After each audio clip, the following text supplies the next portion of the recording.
Okay. You were there for a full hour flipping burgers, We the were fryer? there for a while, mostly fries. We didn't get into that. We'll have to come back for the burgers, I think, but mostly fries. And we had a tremendous crowd circling the McDonald's, and the people were great, really. The whole state, you know what I say? The whole Commonwealth is as good as it gets, right? Don't you think? The whole Commonwealth. And I just want to thank everybody. I think we're going to do really well. We're way up in the polls. We want to keep it that way. We want to keep it too big to rig, you know? It's too big to rig. We got to make it that way. But we're way up now, and we're way up in all of the polls, I think, for the most part. And we want to make America great again. It's very simple. We want to make America great again, and that's what we're going to do. That's what we're going to do. So honestly, the fact that you chose to go there today and take the time, and I heard a couple of stories of people saying, thank you for taking time for the little people. And your answer? To me, they're big people. I think everyone's, they're all the same, you know, but they said it was so successful. Honestly, the McDonald's just hit the rockets. I mean, you have to see everything. They said, sir, you don't have to do this stuff. I said, are you crazy? I'm not going to do this. They said, you can avoid this. Can you imagine that? I said, who's going to tell these people? I'm not telling, hey, maybe we can make this more exciting than the McDonald's stuff. How about that? But there's no way I wasn't coming. I know this area very well, maybe better, and some of the greatest people. So it's great to have such a crowd. They have an overflow crowd. They have people outside trying to get in. And I was going to suggest, if anybody would like to give up your seat, anybody? One hand. I've never had anybody raise a hand saying yes. Anyway, thank you very much. Not happening today, but I thank you so much for making that trek from outside of Philly and now here in Lancaster. And then you have a busy night because we got some football to watch in Pittsburgh. Stop, all you Eagles fans. We can cheer for the Steelers tonight as well. I want to just give you a quick rundown. I mean, this is going to be, you know, Mr. President, he is as organic as it gets, right? So we are going to go everywhere tonight on all different kinds of topics. You may notice there's no teleprompter. Not necessary. We don't need that here. I'm just saying. So we have questions from the audience. We also have questions from a few of the lovely people behind me as well. We're going to go back and forth and take turns. So are you ready for this town hall? Let's go. The first question is someone I believe who is behind me. So you're going to have to tell me. I didn't get to meet you all. Bob, where are you? Hi, Bob. Here we go. Hi, Bob. Ooh. Come on up. I like that outfit. Oh, that's beautiful. Where did you buy that? I want to get one of them. Okay. That's pretty cool, actually. Can you help him out with an outfit? Absolutely. Absolutely. I got just your size. Mr. President, I start the afternoon off. My name is Bob. I'm a retired union worker from Hazleton on a fixed income. Many Americans in my position struggle to make ends meet. Will you commit to helping protect Social Security and Medicare benefits? A great question. The answer is yes. And, you know, when you say fixed income, because of Biden and Kamala, nobody knows her as Harris. You know, I can't use the word Harris. And by the way, it's her 60th birthday, so I want to wish her a happy 60th birthday. Right? No, happy birthday. And many more, and I mean it. So, you know, I do mean it, actually. I'm just looking at this gentleman. You don't look like you're retired to me. You look like you're in the prime.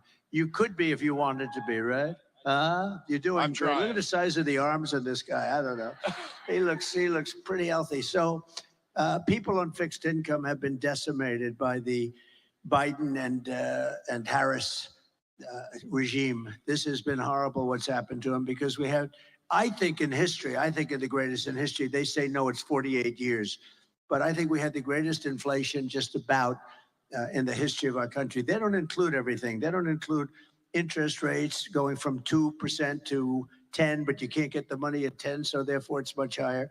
But the people that are hurt the most are people on fixed income, like Bob. And we're going to do a lot of things. For one thing, no tax on, you know, on Social Security benefits for seniors. Are you getting Social Security? You don't look. What is your age? 57. You look a lot younger than that. Doesn't he look handsome? He's a much better looking guy than I am, and look at him. You look good. And you have a good family, great I've got family? a great family. That's great. So you were hurt, though, because of the inflation. I mean, people were hurt because of the inflation, and especially the people that are in fixed income. And here's what we're doing. Number one, no tax on Social Security for our seniors. That's a big deal. No tax on tips also, as you know, and no tax for all different groups we're covering, right? And no tax on overtime. So if you work overtime, ooh, that's been the big sleeper. And another good one, I think something that's going to be really good is you can fully deduct your interest payments when you buy a car. We never did that. And a Wall Street genius called me up. He said, whose idea was that? It sounds pretty simple, right? But we've never done that. So you buy a car, you're going to be able to fully deduct your interest payment. That's a big deal. So you go out and buy a car. So we're going to do that for you. Also, that's a big thing. Also, very importantly, we're just going to make the economy better. Do you plan on working a little bit in terms of part-time jobs or any of that? Yes, sir, I still do. But one of the biggest things we're going to do is the economy is going to get good, but we have more liquid gold. This is what caused the inflation. We had the best, we were energy independent. First time, I think, ever. We're energy independent, and now we're getting oil from Venezuela. We're getting tar from Venezuela because it comes out as tar. We have to heat the hell out of it. And it's done. There's only one place in the whole world that can do it, and that's in Houston, Texas. So for the environmental people, that stuff is going up in smoke in our territory. And we have the best, cleanest, the most oil and gas of any country in the world, including Saudi Arabia, including Russia, Saudi Arabia, all of them. And we're going to be using it. But here's the thing. We will get your energy bill, everybody in the audience, including businesses, down by 50% from 1 year from when we take office. And when that happens, everything else is going to follow. So Sage, it was energy that caused, Bob, it was energy that caused the problem.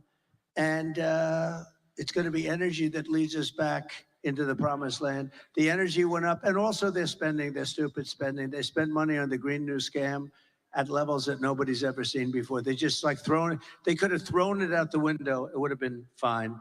So, and thank you for doing this. This is great to have you. I've seen so many great stories about this woman. She's a brave woman, a great woman. Beautiful too, but I'm not allowed to say that. That could be the end of your political. If you say that a woman is beautiful today, don't be a politician. It is the end of your political career, but she's beautiful. So thank you for doing this. Thank you. Thank you. And what I love about what you said there is not just the promises, which, by the way, who was the first person to talk about not taxing tips? I'm just saying. Yes, you were the first. In fact, they've never said it again. She made it like a couple of months later. She said, and by the way, there won't be. Well, in the meantime, they're passing legislation that makes it very hard for people to skip or will, ruin their lives a little bit. A waitress, I was in my building in Las Vegas, and a waitress came over to me and said, hi. I said, how you doing? The government is killing me. They're after me all the time about tips and all this. And I said, well, that's very interesting. And she said, there shouldn't be a tax on tips. I said, that's an interesting idea. This is my consultant. This is a good waitress. She was great. And I said, that's an idea. I thought about it for about 15 minutes. And I said, what a good idea. But, they then came out like a month or two later. They made the statement. They got blown away because by that time, they're not going to be able to do it. They're not going to do it. Just like he was going to do the educational thing, with the debt. With debt, you borrow money to go to college, and they were going to just write it off. He's been talking about it for 3 years. It's totally dead. They won't get anything passed. We're going to get it all passed. We're going to get it done very, very quickly. So those things. But from your standpoint, Bob, the Social Security is a big deal. So we'll take care of you. And okay. I love the fact that Mr. Trump said, within the amount of time. You said, give us a year. Go fast. So it's not just a promise. It's, okay, give us a year to get this done. So thank you. That is huge for all Americans. I have to say that it's right, you said 15 days. That's right. It's hard to believe. 15 days until we get to be great again, right? But we have, look, what they did is terrible because this guy won the nomination. He got 14 million votes. I'm not a fan. but he got 14 million votes, many more votes than anybody else. He had 22 people running. Kamala was running too, and she was the first one to drop out. Shockingly, he picked her to run, which, I think he wished he had that decision to do over again. And they took it away from him. They took the presidency away. This is the first time in the history of our country, I mean, it was taken away like you take candy from a baby. And I don't use the word, there are a lot of words to describe it. It's a coup and everything. They took the presidency of the United States away from him. And honestly, they shouldn't be doing it. And, they keep talking about a threat to democracy. They're a threat to democracy, and she's a threat to democracy. What they did is a terrible thing. And just to finish, I believe that Joe Biden likes me more than he likes Kamala. And who would think that? And, look, the bottom line, so we had a debate, Joe Biden, we had a debate, and he didn't do great in the debate, but that's understandable. He didn't do well. And his poll numbers went down, but that's okay because you come back from that stuff. And what happened is incredible. Nancy Pelosi, crazy Nancy, went in, and Schumer and all these guys went in. They said, we're taking it away.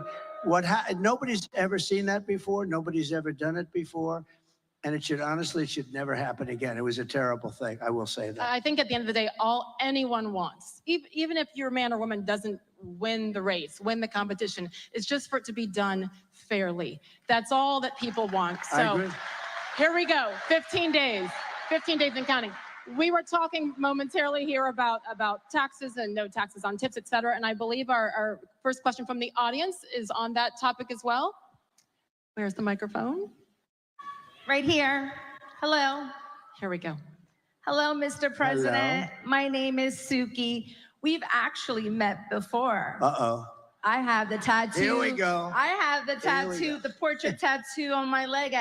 We met September 14th in Jim Worthington. Oh, good. He's a good man. That's right. And I have your portrait on my leg every single day. I get to show everyone. Ooh. I love and honor you. There's our story for the day. Go ahead with your question. Okay, Mr. Go ahead. President, again, Thank my you. name is Suki. I have worked as a server bartender. I am a mom of 4 boys. My oldest is headed to medical school. My oldest son is a professional boxer, and 2 of my boys are MMA fighters. Wow. Ooh. That means she's got those good fighting genes. That's what it means. Wow. Are they good? Are they pretty good? How are they doing? He's all over TV. Wow. Wow, that's great. I am a proud mom. Most of my income comes from tips. Making ends meet in the economy is hard. Can you tell us your plan to lower taxes for working Americans like myself? Well, number one, we're going to make the economy much better. I mean, that's bigger than anything we can do is make the economy better. We're not going to let foreign countries come in and steal our businesses, our jobs, and everything else, which has been happening for years. And I must tell you, and I always tell them, why didn't you do something? When we were there, I did a lot about that. We had the greatest economy in the history of our country. We had the strongest border in the history of our country. I don't know if they have the chart because this is such a different forum from from making a speech or doing a rally, but we have a chart that's an amazing chart. In fact, it's probably my favorite chart of all time. Because I wouldn't be here without that chart. And oh, good. We wouldn't be here. We definitely wouldn't be. But if you take a look, see the arrow on the bottom? That arrow is my final day in office, and we had the lowest illegal immigration that we've had, I guess, probably in history, certainly in recorded history. And it was going lower. And we were going to let people in. We want to have people come in, but they have to come in legally. We have to know they love our country. They can. That's right. We don't want people coming in that were up for murder. And not only up for murder, convicted. We have 13,099 convicted murderers that were released into our country from the prison systems, penitentiaries in other countries. And the last count, 180 countries when you think of it. And we just can't let that happen. We also, drug dealers, gang members, everybody. And if you look at Venezuela, if you look at a lot of these countries where they came from, they opened up their prisons and they allowed the people to come out. And honestly, I would have done the same thing about it. It's called open borders. They heard we were open. They took them out. Thank you. Oh, it's so cute. Look at her. She's very politically wise at that young age, right? Both. These are young kids, and everybody's liking politics nowadays. Well, we better win or they're not going to like it too much, I can tell you, right? They're not going to like it. So we can't let that happen. We're going to make our economy great, and you're going to really come along with it. And all of those other things that I talked about, including no taxes on tips, all of that's going to be just something very special That'll for you. be a great thing. Thank you. And tell your boys to do great. I'll be watching, okay? Ethan Mercado, look out for him. Okay, we'll be watching. We'll be watching. President Trump. Thank you. I love you. Congratulations. Thank you. Thank you, Suki. And I think that is something that has not been talked about enough. We will get there a little bit later in this town hall as well, but the effects on the economy because of the open border. Yes, safety, but also the financial drain and every aspect. So we'll get into that a little bit more. I have to tell you that, you know, if you look at the polls, they'll tell you that the biggest thing is the economy.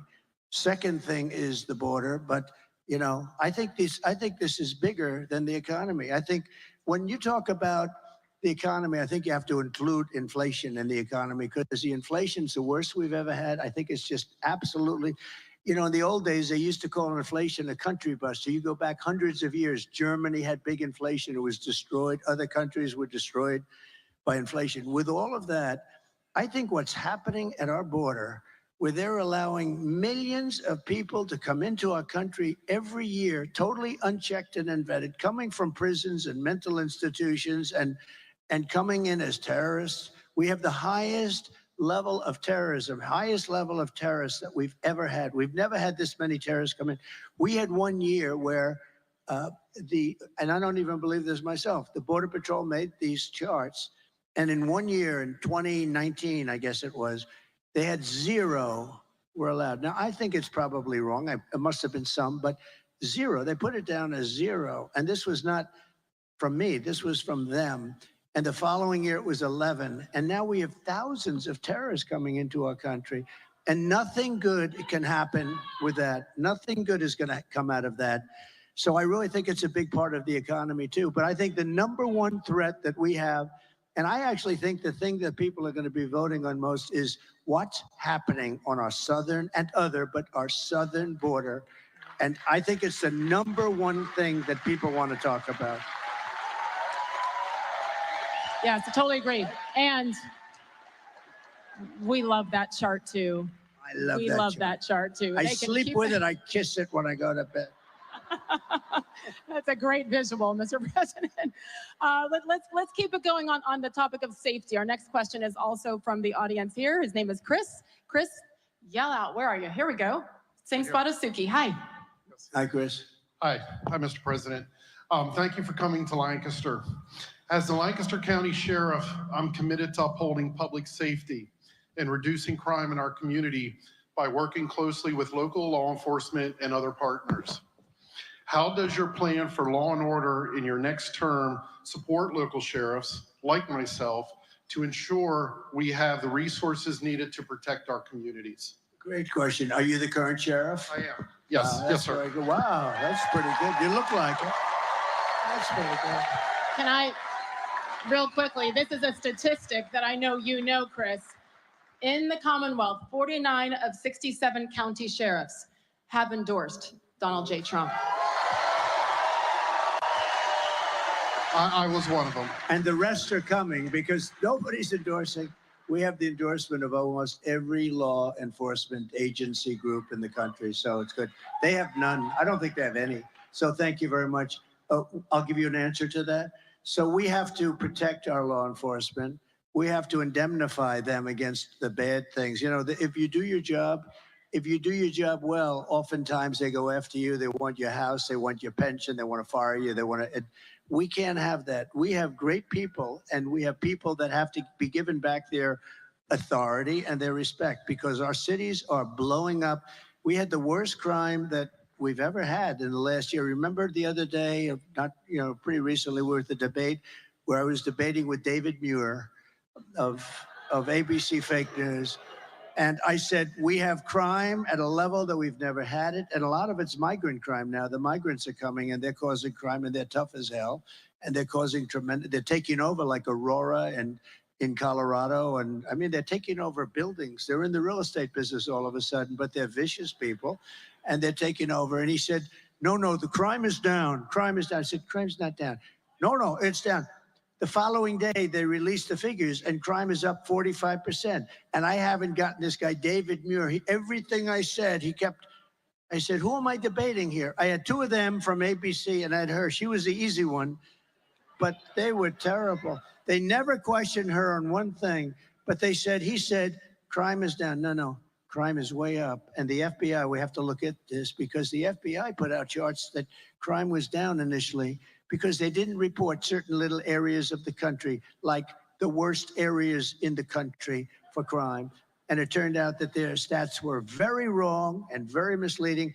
But he was wrong, because it's up like at least 45%. That's an incredible. You take a look at Venezuela, take a look at some of these countries that are taking all their gang members and their criminals off the streets and giving them to us. Their crime is down 40, 50, 60, 70%. So we're going to give you back the dignity and the respect. You know, we have great respect for you, and we're not going to let this happen. You can stop crime. You just have to be given the go-ahead. You go to Chicago, you go to a lot of cities, and they rob a department store, and guys are walking out with refrigerators. They have it on their back with two friends, and air conditioning and everything. And they literally are stripping, and the police are standing outside, and they're shaking out of anger because they really want to do something, but they're told to stand down, and they're watching these criminals walk out. We're not going to have that happen. We're not going to let that happen. So thank you very much, Sheriff. I appreciate it. Thank you. You know, I think, unfortunately, since you left office, and certainly 2020 and COVID and George Floyd, I mean, it has been tough. And that's why I think we're all so grateful for the men and women in blue, because you do put your lives on the line every single day. So thank you, Chris, honestly, and for being a leader there. But I'm sure that that is something that these sheriffs have to worry about, to encourage men and women to come back to the police force, that they will be supported on a federal level. It's become more and more dangerous. I mean, you visited a great family in Long Island where a policeman who was killed said, please open the door. They opened the door and they start firing. The windows were darkened. They opened the door and they start firing. There's not a thing you could do, even if you were allowed, and they're not allowed, to open the door with a gun in your hand. You're still not going to make it, because you can't beat that kind of speed. I mean, he's got a gun. And they started firing. He died. I went to the funeral. He died, and I paid my respects to the most beautiful family, and they can't even believe it. But the wife was telling me that she was so afraid it was going to happen. And things are happening today. It's a very dangerous profession. Of course, being president is a very dangerous profession also. You know, we were going over that the other day. 1/10 of 1% of race car drivers, that's pretty dangerous, right? 1/10 of 1% race car drivers die. 1/10 of 1%, these guys that ride the bulls, I mean, say what you want, they are very brave. That is, but 1/10 of 1%, similar to like the race car stuff. With presidents, it's a lot of them. If you think about it, you know, you got Lincoln and Kennedy and McKinley and this and that, or get shot at, many shot at, Reagan and Ford. And this is a very dangerous profession, but I wouldn't change it for anything, because we're going to turn our country around. We're going to turn our country around, and we're going to do it. We're going to do it fast. Thank you. And it does start with Americans being able to feel safe in their cities and towns every single day. It's interesting, because was just this past week when you sat down with the Wall Street Journal and called them out on a couple of things, I think is safe to say. Is that the best way to describe it? He let them know what he thought about the ways that they had reported things, and certainly the way that even questions were being asked. And if you look back at that factually, whether it be tariffs, whether it be crime, like we were just discussing, whether it be the border, whether it be COVID, they were wrong about a lot of things, and you called them out on that. In particular, with what we were talking about with the southern border. Well, we have to take care of our border. Our border is so important. And you look, it's just common sense. People are coming through that are criminals. You're going to have more crime. And if you remember where Kamala was saying, no, the people that come into our country, they don't commit crime. They are far tougher. The one thing nice, our criminals look like very nice people by comparison to these people are vicious. The level, you just take a look at some of these gangs that are coming in. So our criminals look much nicer than they used to. That's the only thing we can say, but that's not much. The Wall Street Journal was interested. I had like a 2.5-hour meeting with them, and it was a great meeting. I respect the Wall Street Journal a lot, and we had with the editorial board, and they actually wrote a beautiful story about it. But the one thing they said that was great, we've watched this guy for 20 years. The one thing we know is that he's got no cognitive problem. I have no cognitive. She may have a cognitive problem, but there's no cognitive problem. It was nice that they actually said that. They said, you know, if anyone has any questions, we were grilling this guy for 2 hours or 2.5 hours. Got no cognitive. In fact, if anything, he's maybe better. I don't even know if I like this. Maybe he's better than he was 20 years ago.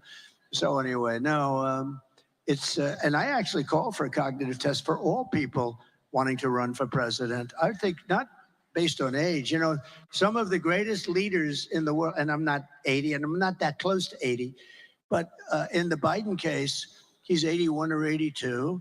And, you know, that's okay, because I know people that are unbelievably successful. By the way, a man who's very successful is Rupert Murdoch, and he's 93 or 94. He was at a meeting that I had the following day, and he's sharp as you can be. I mean, he's the same guy that I've known for 25, 30 years. He's sharp, and he's in his 90s. We've had some of the greatest leaders in world history that are in their 80s. And but it was very interesting, because in reading the article, it was a great article.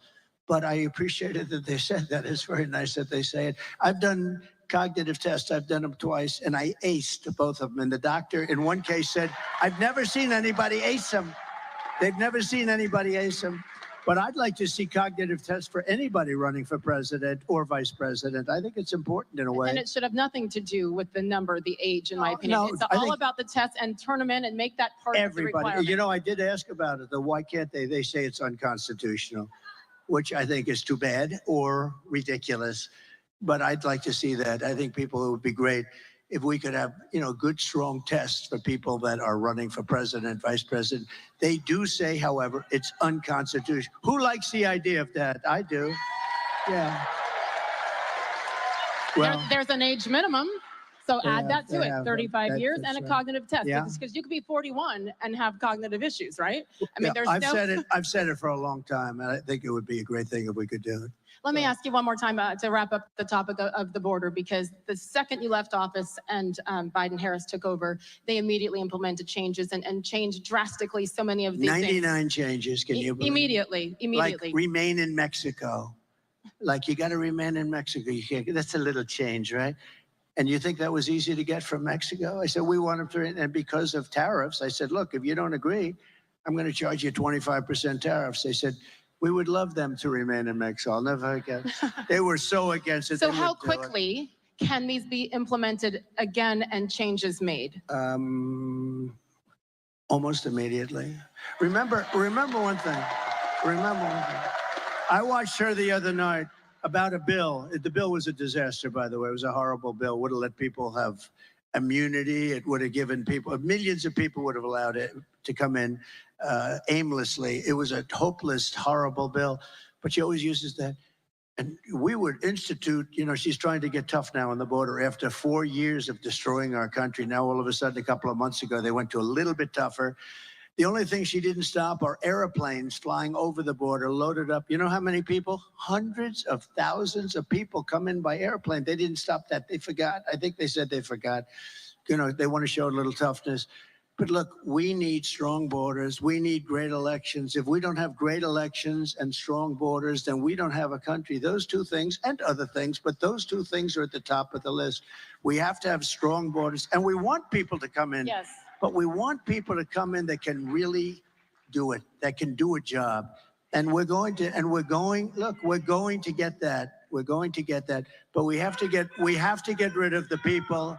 We have to get rid of the people that are now there. She is so bad. Remember what she said. I'm sorry, when you say get rid of the people who are there, some of the illegals that are here? No. I'm talking about the politicians. The politicians, that are allowing okay, this I'm to making happen. sure. No, we have to get rid of the politicians.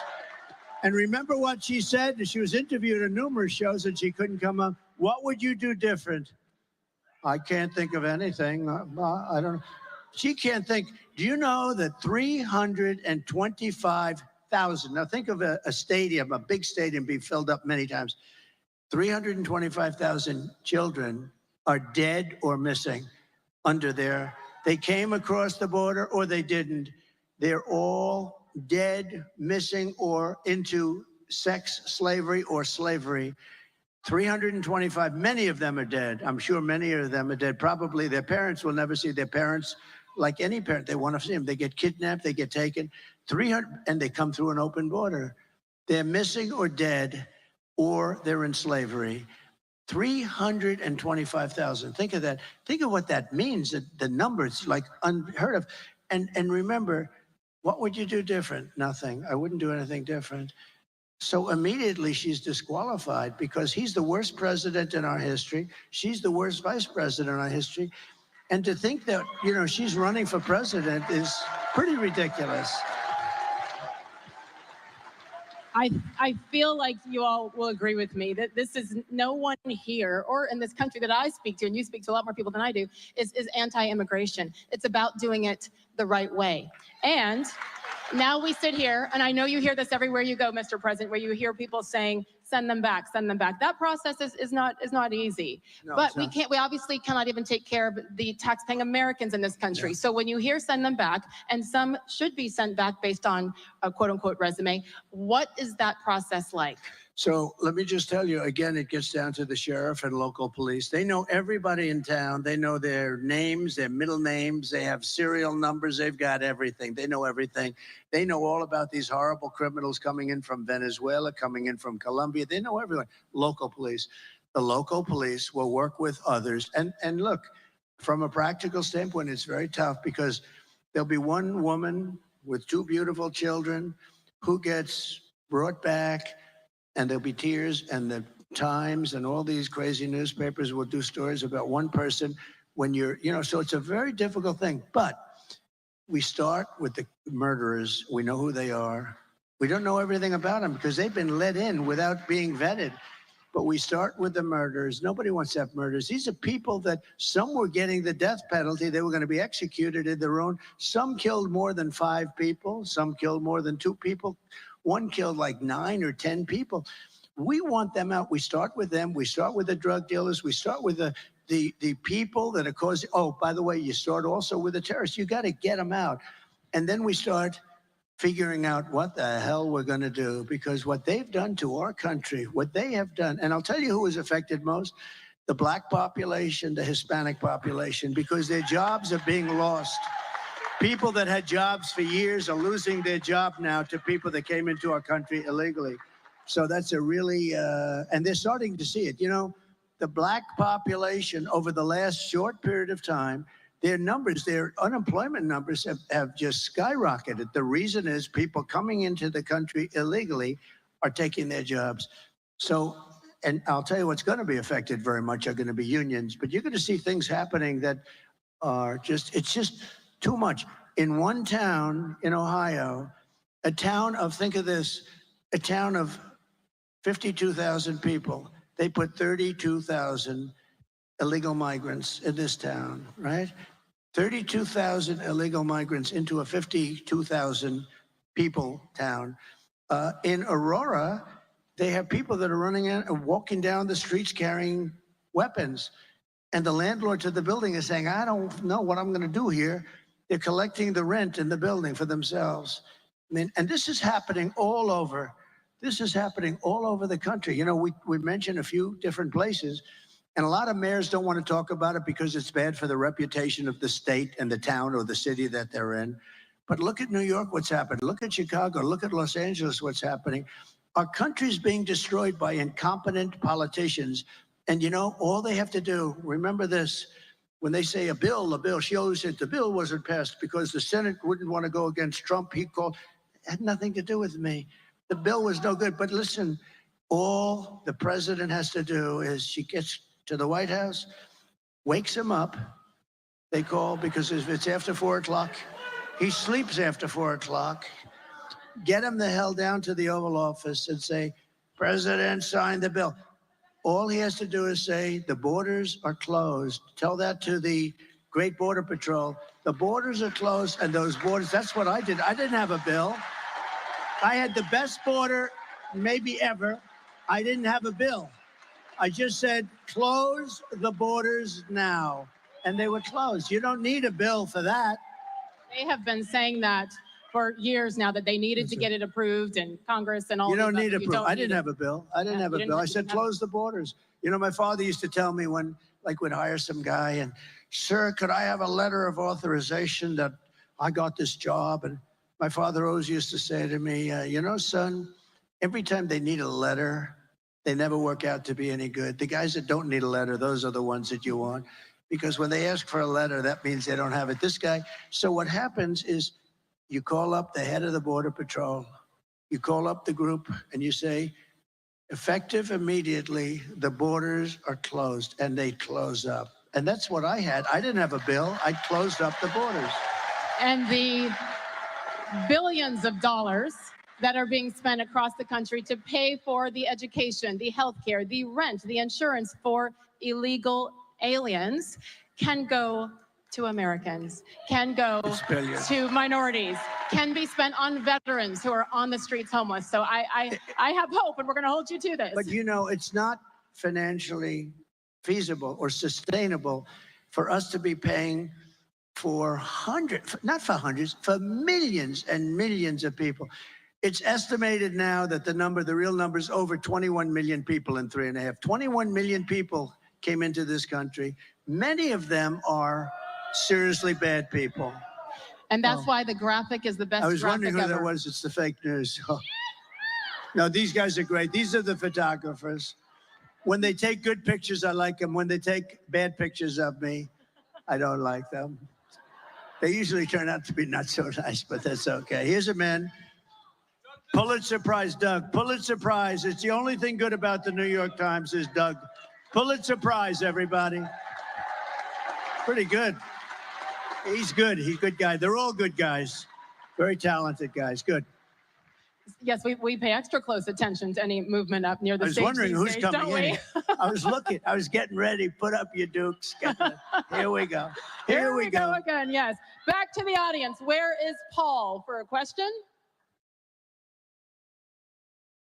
Good I got to evening, get to Mr. work. President. He's behind me. Hello, Paul. All right, Paul, let's go. Hi. You ready? Ma'am. And to kind of talk a little more about the border. My name is Paul, and I served in the United States Army and the Pennsylvania Army National Guard. Thank you.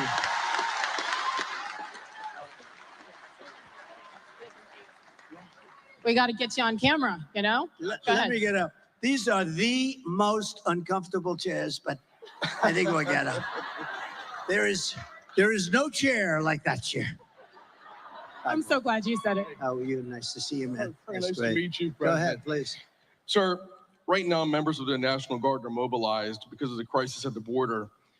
How soon will the wall get finished if you're elected? So the wall, we built hundreds of miles of wall, more than I said I was going to be doing. And again, I had a hard time with Congress on the wall. I took it out of the military because we rebuilt the military. We had a lot of money in the military. We took out billions because I considered it an invasion of our country. It was very easy. And we then got sued by Nancy, crazy Nancy, and all the Democrats. And we got sued 11 different times. We won all the suits. It was brutal, but we were sued a lot. And we got hundreds of miles of wall built. And then I said, let's add some more. And one of the reasons we did have the great success is because I got the wall built. I was building wall at levels that nobody had ever seen. And we were going through tremendous obstacles. It was hard, but we got it done. And then I said, let's add 200 miles because there were certain areas. You know, it's interesting when you add wall here, you got to add a little more wall here. And it was just it's like water. It's like water. And we were ready to do that. We ordered 200 miles. It was ready to be thrown up. It could have been thrown up in 3 to 4 weeks. And then we had a very unfortunate election. And these characters took over. And I said, you know, something's going on. They're not putting up the wall. They have to put up the wall. It would have been unbelievable, totally secure, very hard to get through the wall. That was the wall specifically that Border Patrol and all of them wanted. This is the one that they wanted. It wasn't what I wanted. I wanted to have concrete plank going up 30 or 40 feet. They said has to be steel, has to have, have to be able to see through it, et cetera, et cetera. And this is a combination of steel, concrete, and then rebar in the middle, each one of those pieces. And then they have, I told this here, they have an anti-climb panel on the top. And I hated it because I didn't like the way it looked. With these things were so beautiful. And we had to put the anti-climb. But I said, no way I'm going to do that. I hate it. It was costly, but I hated it. And then we had people climbing. And it's true, the anti-climb panel is exactly what it is. It was much harder. So I said, all right, we'll do it.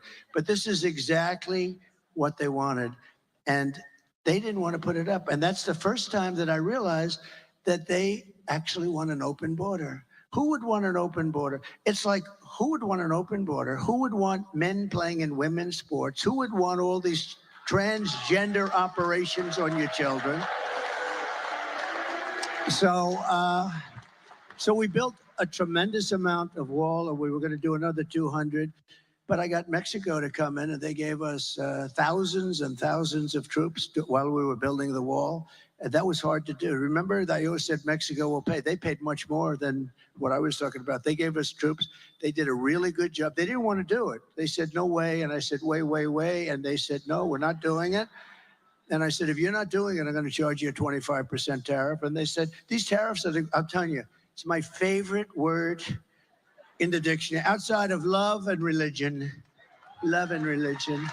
But so I said, we're gonna charge you, and we got the troops from Mexico free of charge, and they were, it really did the trick. We had great success, but the net result is all of this wall that we built, they ended up selling for 5 cents on the dollar. Very expensive stuff too. Not all of it, but a lot of it. And Texas wanted to use it, Arizona wanted to use it, and the federal government wouldn't sell it to them. And they sold a lot of it for 5 cents on the dollar. These are people that hate our country. I'm convinced of it. There's something, you got to vote them out. We got to get back to common sense, right? Thank you. How immediate is that process? We talked about sending certain individuals back. How immediate is the wall process? Can they begin building right away? Yeah, the wall. Yeah. I've become very good at building walls, actually.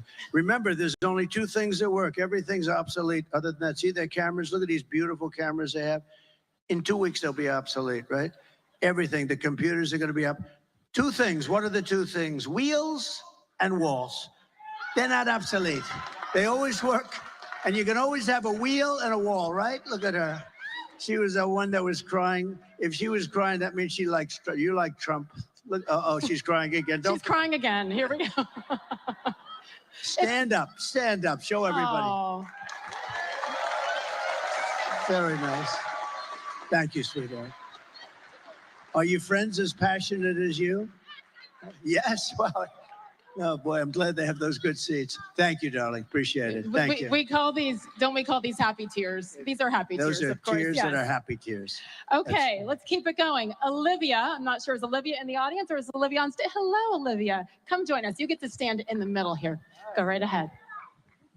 Good evening, Mr. President. My name is Olivia, and I'm a first-time voter from Stevens and a college student. Based on the inflation and weak job market, it seems like a big stretch that I'll ever be able to own a home. What is your plan to help bring down inflation and make life more affordable for Americans like me who are just starting off? And a home is a big deal, right? Yeah. You can't have the American dream because I'm giving the American dream. I gave up so much during that 4-year period. We had the greatest economy. We had the greatest everything, and people were back to a thing called the American dream. I'm so glad you used the term. We're going to get interest rates way down. There are some places, 35% the cost of a home are regulations and nonsense that shouldn't be, between long-term zoning where it takes years and years to get it developed. We're going to take a lot of that out. I did, and they put a lot of it back in. The environmental approvals are terrible, just terrible, so ridiculously bad. And we're going to get it taken care of. We'll bring down the cost. The biggest thing with 2 things: make the economy good so you get a lot of money, right? Make the economy good. And the other thing is interest rates. We're going to get interest rates. Right now, you can't get money. Even if you had a good job, you're paying 10%, you're paying 11, 12%, and you can't get it. When I was president, it was 2.2% interest, and now, and the money was all over the place. and now you can't get the money. So we're going to make sure that you can get the money. And who's going to occupy that house with you? Right now it's just me. But a beautiful family eventually, right? I'll bet. Thank you, darling. Thank you. Thank you, Olivia. How about that first-time voter, Olivia? Great. Gets to ask the president a question. You go, girl. Good job. Let's keep it up. Right. Where's Ty? Ty, hello. Come on up here, too. Right in the middle. I like that. You like that, everybody? Should I do it? Should I do it? What do you think? Should I grow one of The goatee? She said yes. Yeah, why not? Come in. Thank you very much. Let's go. Good evening, Mr. President. We'd like to first thank you for being here and taking questions from us. The people of Carbon County would like to thank you for your service and commitment for making America great again. My name is Ty. I'm a small business owner. I've seen the detrimental effects of Kamala on the war on coal and rising energy costs. When you were president, the average price for gas around here was about $2.50. Today at the Wawa on the corner, it was $3.34. That difference over 4 years adds up. What is your plan to help businesses like myself, especially with the cost of energy? So we actually had, and the big thing is going to be the cost of energy. Energy is so big, it's so like amorphous. It's all over the place. If you make donuts, it's the stove and the truck to bring them to wherever they're being delivered. The biggest thing is energy with this, with what you're talking about. We're going to get that way down. And our price per gallon was actually, we had it down to $1.87 a gallon. And we had actually the $3.50 was up to, that you had mentioned, that was up to $4, $5, and $6, and it was heading up again. And then they went back quickly. You know, they ended my energy policy, and they were getting killed, and they went back to it. What they don't say is that they went back to it. You know, they said we're getting killed here the day after the election. If they won this election, they're going to go to a no fossil fuel deal. You're going to have all electric, and you're going to say, "Oh, I can't go far. It costs too much, and they're made in China." And you know, we love Elon Musk, and he makes, and I think, and I will tell you, and I think these electric, what he does is incredible. What, you know, the electric cars are great, but it's a certain application. Some people would like them, depending on distances. If you want to go long distances at this moment, maybe not. But you know, the amazing thing about Elon, you know, he's in Pennsylvania today campaigning for me. Can you believe it? And the Tesla is a great car, but I will tell you, but he will be the first to tell you, and he never called me once because I hit them hard because they have this electric mandate that in a very short period of time, everyone's forced to have an electric car. Well, what about hybrids? What about regular gasoline-propelled cars? We have more gasoline than anybody, but China has the product to make the batteries, so it's not a good thing for us. I've never had a call, and I speak to him a lot. He's incredible. How about that rocket that came down a few days ago? How cool was that? I called him up. I said, "Was that you?" He said, "Yes." Nobody else can do that. Russia can't do it. China can't do it. And the U.S. can't do it, other than it's him. But no, he's incredible. But you know, amazing thing, he never once called me up and said, "Give you my word." I never once called me up and said, "Lay off the electric, would you?" He gave me the greatest endorsement. He understands he's going to have a tremendous market. There's a great market for that, but not 100% of the market. It's, you know, the gasoline and hybrid. And there's another one, hydrogen. Did you ever hear that? That's a new one. But here's the problem. He knows. Mr. Wall, please stand up. He's heard this before. This gentleman has come to 300 rallies. He likes me. You know, he's a very successful guy, too. He just likes these rallies. He'd rather be watching this than some crummy football game, right? But, you know, what is happening is there is a lot of great technology, but hydrogen is not acceptable because it's better than anything except when there's a problem. It has a tendency to blow up. And when it blows up, you are unrecognizable. They call the wife down, "Would you please examine," not really the body, because there's no body, it's just a pile of stuff. And I don't want the hydrogen, if you don't mind. You know, it's one of those things, it's really wonderful, but when it doesn't work, you're dead. We don't want that. So we'll come to another, but there'll be other, over a period of time, there'll be other things. We're going to get those interest rates down. We're going to, and I'm telling you, I made it, I said it at the beginning, I'll say it again. We have more liquid, think of it, we have more gasoline and gas, and we have oil converted easily into gasoline. Also oil for your house, for your air conditioning, for your heating.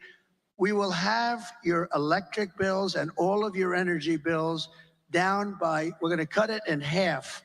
Anything you're paying right now, and that's going to make your business strong by itself. That's good. And it'll be done within 1 year. Because what are we going to do? Drill, baby, drill, frack, baby, frack. Frack, baby, We're going to frack. We're going to frack and drill, okay? Thank you, man. And Thank Ty, you. Oh, good, I will. I will. And Ty, what is your business?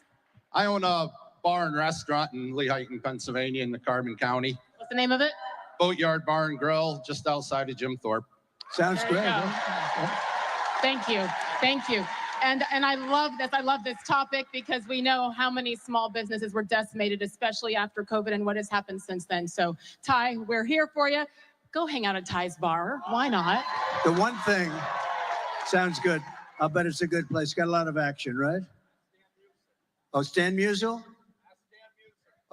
Oh, I see Dan Muser. Is Dan here? Oh, where's Dan? Is it that good, Dan? I thought he said Stan Musial, Stan the man, remember? Hi, Dan, how are you? Who do we have here? Look, come on up here for a second, Dan. Am I allowed to do, because this is our host, so I don't know if I'm allowed to do this, but what do you think? One of our This great, is the boss. one I of am our not in great charge here. Congress people. Come on You up. know, under this forum, we don't really Secret Service is announce gonna our examine it. Congress people, our senators. And you're going to tell me who else is here with you, Dan. Come on up. This guy is fantastic. Congressman Hi, Dan. Dan Welcome. Come on up in the Muser. middle. How are we doing? Most importantly, Dan, most importantly, he's very much involved with the election. How are we doing? We're doing great, Mr. President. And you know why? Because the enthusiasm for you has never been higher. And hey, how about it, everyone? We have so much to thank you for. What you did as president, our country was never stronger. What you're doing now, you and your family, what you've gone through for surviving, we thank you very much for that. And folks, how about we're going to be thanking him so much when he truly makes America great again. It's all going to happen pretty fast. Thank you, Dan. Lloyd, come on up here, Lloyd. Come on up here. Lloyd Schmucker, Congressman, warrior. Lloyd Schmucker, come on up here, Lloyd. Thank you very much. That's great. That's great. Hi, Lloyd. These are two warriors. He had no idea he's being called on stage, did you? No, not at all. But I can tell you, this is the district that I represent, and these are a room full of people who love you, Mr. President. They love him too. And I'll also tell you the enthusiasm is higher than 4 years ago and even 8 years ago right now. We're seeing volunteers like we haven't seen before. We're going to win this area big. Thank you very much. Thank you both. Thank you, Dan. Thank you, guys. Thank you, man. Thank you. Thanks, Lloyd. Thank you. Good. Oh, I'm lucky. Oh, you have no idea the hell that I'd have to, if we would have said goodbye and these two warriors weren't introduced, I would have had a problem. I would have felt very badly good. Is there anybody else? You're going to go for McCormick. I know that, David. Do you know You're what gonna I go for enjoyed David? watching was the expressions well. on the faces of the Secret Service as he's inviting people on stage, right? They're not happy. They don't get too happy. That's right. They're saying, excuse me, sir, they won't be allowed on the stage. Anyway, this has been really great. You ended the question with Ty about frack, baby, frack. And Going to frack, baby, frack. frack, She baby, is frack. not going to frack, by the way. She's been against fracking. She wants to confiscate your guns, and she will do it. You know, with a politician, take a look at their initial record. That's what they go back to. She's only doing this because of the election. She just changed all these. She changed 15 different policies. She wanted the transgender operations, I mean, almost at will. And a lot of them, though, the taxing, she wants to do a capital gains tax on, think of this, on unrecorded values. Think of this. If it goes up, you don't have any cash, it goes up, she'll put everybody out of business. She wants a capital gains tax that's going to destroy the country. She wants to raise your taxes to 70 or 80%, kill all your jobs, chase everybody out to other countries. You know, businesses today, they will leave our country. They're international businesses, the big ones. And you want to get cute, everyone's going to pay. They say one day, I'm going to Asia, I'm going to Europe, I'm going to Germany, let's say, I'm going someplace. We can't do this. She wants capital gains taxes that have never been even tried before. They will destroy the country. This woman is so incompetent. She's so bad. You cannot, and I would normally not like to speak like that. If they get chosen, our country's finished. You know, Elon Musk is a very smart guy. You got to see his endorsement. He said, if this election isn't won by Donald Trump, our country is essentially finished. That's a hell of a statement for him to make. And he's a totally brilliant guy. This guy's got so much. And I have to say, and I said it before, I said it yesterday at the rally, he makes something that Starlink, that I never heard of it, but it's great. It's communication. North Carolina, Georgia had some areas that were not, basically it's communication. It's a communication system. But especially North Carolina is the job that it was just totally demolished. They had no communications. People were dying. The federal government failed, worse than Katrina. They did nothing. The White House, her and Biden did nothing. And they needed to get Starlink. They said, do you know Elon Musk? I said, I do. What? Because I was there. They said, is there a way we could get Starlink? So I called him up, and he had that to them so fast. It was unbelievable. And you can't get it. The congressmen know this. And so I just want to thank Elon Musk. But when you look at his endorsement, where he endorsed me, I mean, he's not going around all over Pennsylvania day and night, day and night. It's like he's running. He just feels that our nation, if it doesn't win this election, the nation is not going to survive. It's not going to survive. It has been incredible so I want to thank watch. Elon. Yes, it has been a blessing to watch him. Without the First Amendment, we have nothing. And Elon Musk has come. Buying Twitter was an incredible thing to do. And I think all of us are so grateful for him appreciating what America was founded upon. I will say about the fracking, to wrap that part up, fortunately, we do have something called videotape. And in 2019 and several times since Kamala Harris has said she would ban fracking, and now we come back and a lot of flip-flopping on that. So just like with the border, when I asked timing and how quickly, we're in the Keystone State. We're in the Commonwealth of Pennsylvania, fracking. I mean, this is a gold. Do you want to put right up, here. do we have one of those fracking statements that she made? Because here, you know, we put it up sometimes, but Pennsylvania specifically. Yes. It's about fracking. Can they put that fracking tape up if they could do it? I don't know if they can do it. This is a different forum. But if they can, put up the frack. I'm committed to passing a Green New Deal and finally putting an end to fracking once and for all. If they fail to act as President of the United States, I am prepared to get rid of the filibuster to pass it in. I'm offering a Green New Deal that has been described as one of the most aggressive and progressive. It is a resolution. I believe that the underlying principles behind it are sound and important. What is the solution for voters who have jobs and interests in the fossil fuel industry? Giving workers an ability to transition into good jobs in the future. It's not about cost. So there you heard it. Good job backstage. Give him my wife. I said, give me that fracking statement. No, she doesn't want fracking. She's never wanted fracking. And by the way, she destroyed one of the greatest cities in the world, San Francisco, destroyed it. It's not even livable. She destroyed it.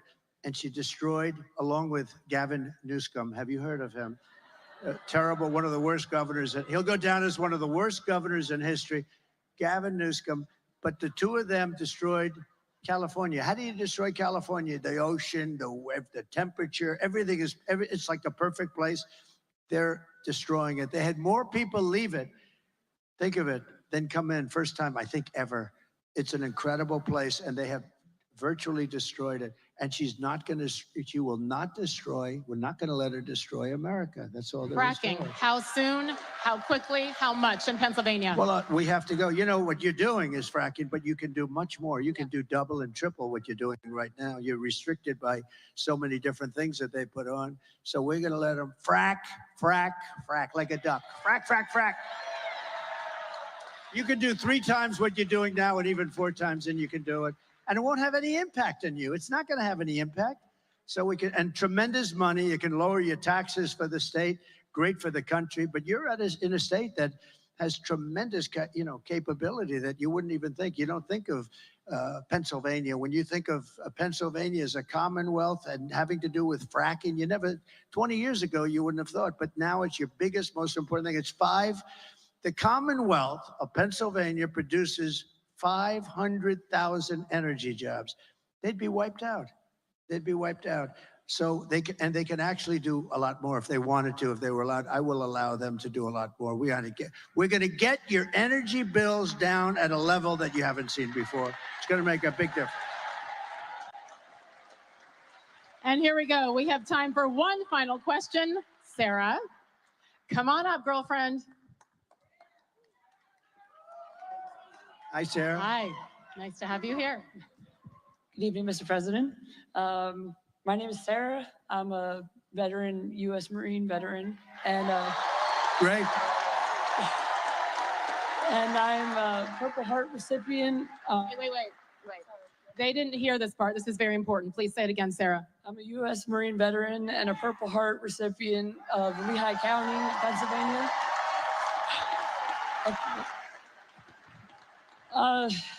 Many veterans face significant challenges such as accessing quality health care, mental health support, and transition assistance back into civilian life. Will you commit to making the VA Choice program that you open up permanent? So we had VA Choice, and this was something that was so important, was sought. That's where you have a choice of getting a doctor if you can't get fairly, quick service. And I will say we have great doctors. The doctors are incredible, but the administration of it is not good. And as you know, 4 years ago, we had the highest rated VA ever. We were at 92% approval rating. And I got 2 things done. I got VA Choice, and that was basically you wait. And if you don't have a doctor within 48 hours, you can go outside, get a doctor. We pay the bill, and you get yourself taken care of. People were waiting for 4 and 5 months to see a doctor. And they were not feeling well, but literally it was a minor thing, and they end up being terminally ill because of it. Think of it, terminally ill. The other thing we did, we had a lot of people that because of civil service and unions and other things, you couldn't fire them under any circumstances, no matter what they were. And they were sadists, and they were thieves. There were a lot of bad people, right?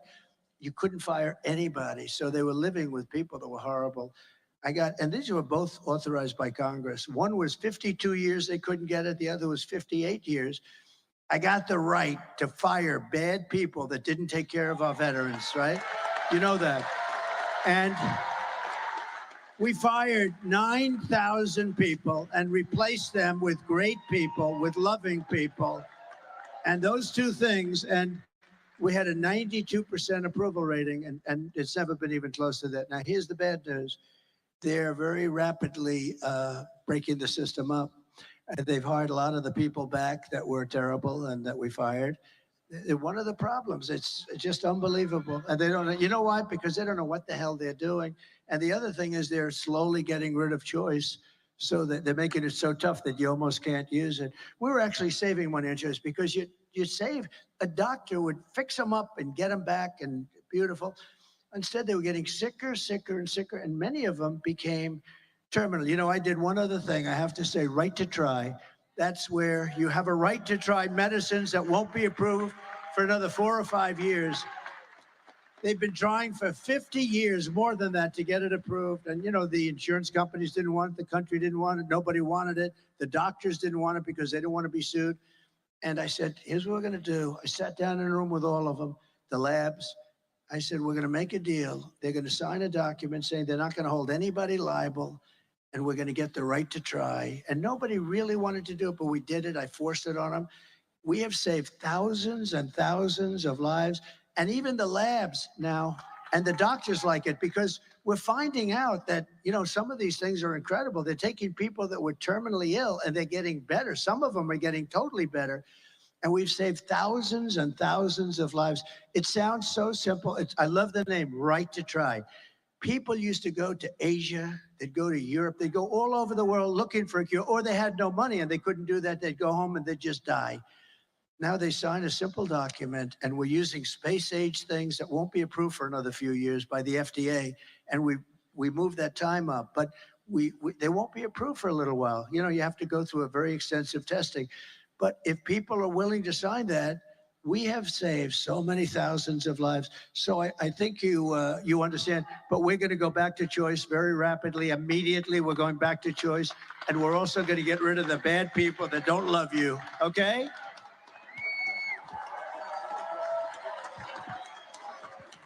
Thank you, Sarah, and thank you for your service. My goodness. Army brat here. That's where our roots are. Our servicemen and women, our first responders, that's where it is. And so thank you, Sarah. Thank you so much, and congratulations. I want to wrap up on this if I could. I had the opportunity a few months ago to talk to your lovely daughter-in-law, Laura Trump, on my show. She is incredible. She's an incredible woman. She is obviously so committed to bringing you back to where you belong. She's an incredible mother. I've been traveling with her a lot lately, and she's amazing. And one of the things we talked about on my show was the why with you, because you have a lot of other things you could be doing right now. Your bank account looks pretty good. You have a few golf courses around the country. You have a few buildings here and there. You had 4 incredible years. You have grandchildren. You have another one on the way. Congratulations to your daughter, Tiffany. One of my favorite moments with you was watching the RNC and watching your daughter, your granddaughter, 17 years old, on the stage, and what that must have felt like for you. So there's so much that you have, and then you come out here and you just said it's such a dangerous job, and you choose to continue to do this when you don't have to. It's safer, it's cheaper, all of the things to not do what you're doing today. Why? Why? So, thank you.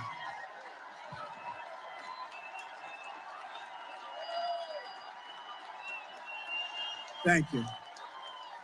So, I probably am asked that question more than any other question. They say, thank you. Thank you very much. Thank you, everyone.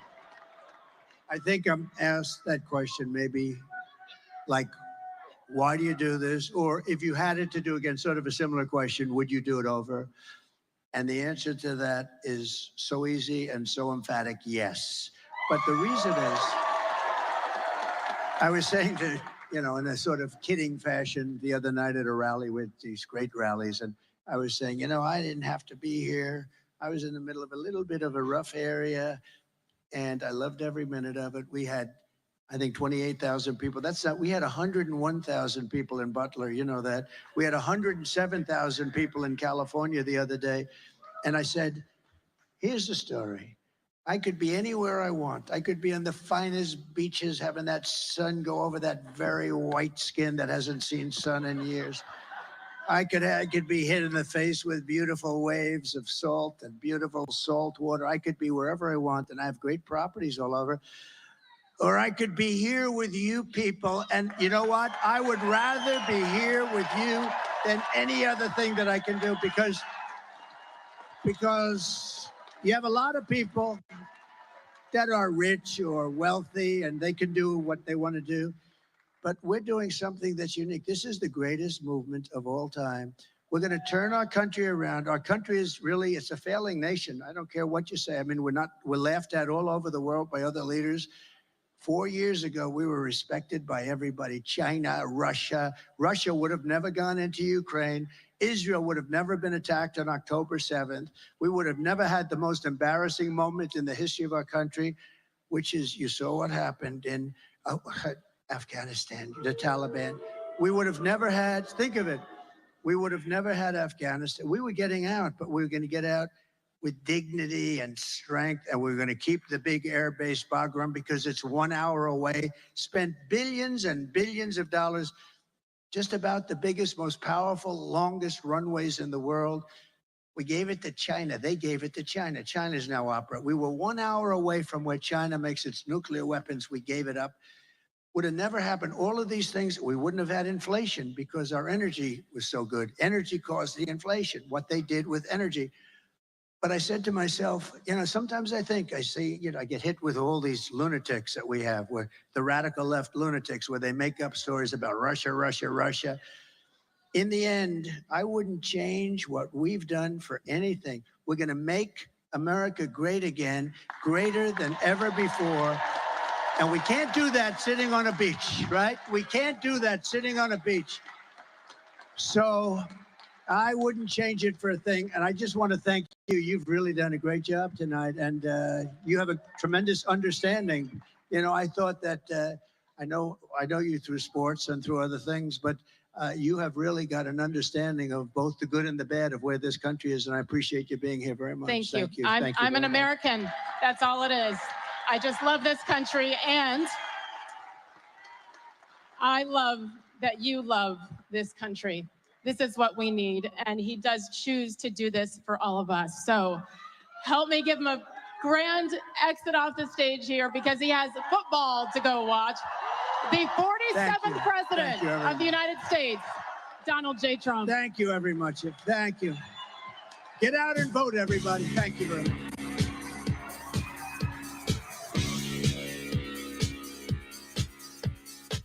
All right, you just saw there in full former President Donald Trump participating in a town hall in Lancaster, Pennsylvania, just one of the swing states that these candidates have been all out full force, as we have just a little over 2 weeks left until the November 5th elections. And the former president having a very busy day today. I think most notably here, you do have a tweet from Margot Martin saying, "I think he got the job." So earlier we did air how Trump was at a McDonald's serving up some fries and speaking to the customers, some of his supporters there. You can see here another tweet from Team Trump. They're waving through the drive-through window.